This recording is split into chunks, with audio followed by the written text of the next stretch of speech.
अस्सलामु अलैकुम वरहमतुल्लाहि वबरकातुहू। बिस्मिल्लाहिर्रहमानिर्रहीम। नहमदुहू व नसल्ली अला रसूलिल करीम। अम्मा बाद फ़अऊज़ु बिल्लाहि मिनश शैतानिर रजीम। बिस्मिल्लाहिर्रहमानिर्रहीम।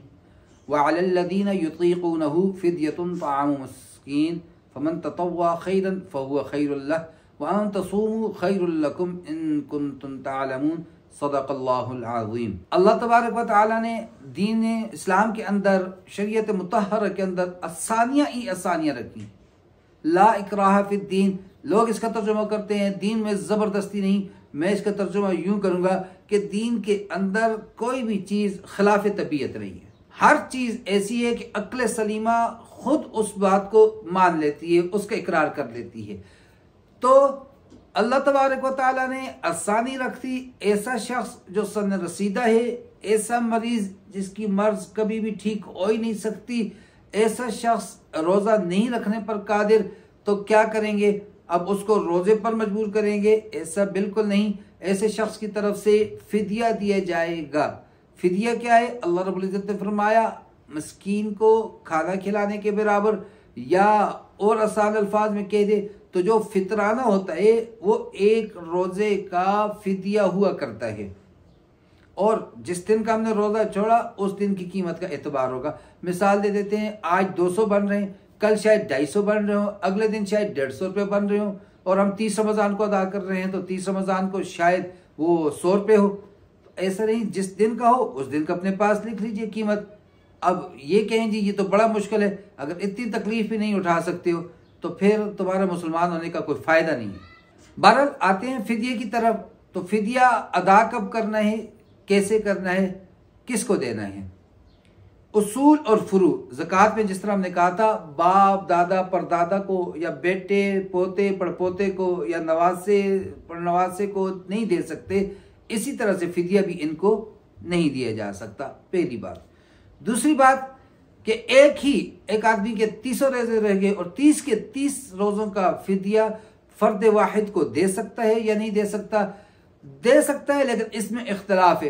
तो बेहतर यह कि एक ही शख्स को सारा फिदिया अदा न किया जाए, मुतफरक अशखास को दिया जाए। तीसरा सवाल, कब दिया जाए? उसी शाम को, उसी दिन यानी रोजे वाले दिन शाम को दिया जाए, या इकट्ठा 30 का दिया जाए, रमज़ान मुबारक में दिया जाए, गैर रमज़ान में दिया जाए? तो रमज़ान मुबारक में हर काम का अजर वैसे भी बड़ा होता है, देंगे रमज़ान मुबारक के अंदर तो वो ज़्यादा बेहतर है। गैर रमज़ान में देना बिल्कुल दुरुस्त है, लेकिन मैं फिर सी बात को कहूँगा, ज़िम्मे वाजिबात हैं, उनका फौरी तौर पर अदा करना ये मेरे और आपके लिए बेहतर है। इसी तरह से फिदिया उस शख्स की तरफ से दिया जाएगा जिसकी ये उम्मीद वासिक है कि ज़िंदगी में कभी रोज़े रख ही नहीं सकता। ये नहीं कि मैं हूँ अभी, ये कोई भी शख्स है, वो 30 का है, 40 का है, और अभी डायबिटीज़ है उसको, कोई भी गुर्दे का मर्ज है, तो ये वो बीमारियाँ नहीं है, नाउज़ बिल्लाह, अल्लाह उनसे आफियत रखेगा, जो कभी ठीक नहीं हो सकती। हो सकता है ज़िंदगी में आइंदा उसको कुदरत हो, या अभी गर्मियों के रोज़े हैं और 16 घंटे का रोज़ा है, वो नहीं रख सकता, आगे सर्दियों में 10 घंटे पे आ जाएगा तब रख सकता है। तो कहीं ना कहीं सहूलत निकल आएगी।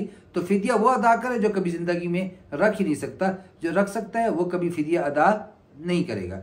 फिदिया असल को बाप दादा परदादा को नहीं देंगे, और फरा को, अपनी ब्रांचेस को, बेटा पोता पड़पोता नवासा पड़नवासा, इनको भी नहीं दिया जाएगा। रमज़ान एक ही शख्स को सारा फिदिया दे देना, जी हाँ ठीक है, आप देना चाहते हैं दें, लेकिन इसमें इख्तिलाफ है। तो इख्तलाफ में जायज़ फिर भी है, इख्तलाफ से बचने के लिए बेहतर है कि आप एक को न दें, मुतफर्रिक को दें। रमज़ान में दें या गैर रमज़ान मुबारक के अंदर? तो गैर रमज़ान मुबारक के अंदर देना जायज़ है, रमज़ान मुबारक के अंदर देना ज़्यादा बेहतर है, ज़्यादा बाइस सवाब है। और गरीब, चूँकि महीना ही गमख्वारी के, तो गरीबों के साथ गमख्वारी हमदर्दी का जरिया भी हो जाएगा। और ये भी अल्लाह का शुक्र है कि अल्लाह तबारक व तआला ने फिदिया दे दिया। अगर फिदिया ना होता तो हम क्या करते? जैसे आप सल्लल्लाहु अलैहि वसल्लम ने फरमाया कि जिस शख्स ने जानबूझकर रमज़ान मुबारक का एक भी रोज़ा छोड़ दिया, सारी उम्र वो रोज़े रखता रहे, वो जो समरात और बरक़ात और सवाब उस रोज़े पर उसको मिलना था, गैर रमज़ान के सारी उम्र के रोज़ों के पर भी नहीं मिल सकता। और अगर ये फिदिया ना होता तो न जाने हमारा क्या हाल होता। अल्लाह तबारक व तआला हमारी इन कमी कोताहियों को मुआफ़ फरमाए। अल्लाह रब्बुल इज़्ज़त हमें सही मानों में रमज़ान मुबारक की कदर करने की तौफ़ीक़ अता फरमाए। वमा अलैना इल्लल बलाग़। अस्सलामु अलैकुम व रहमतुल्लाहि व बरकातुहू।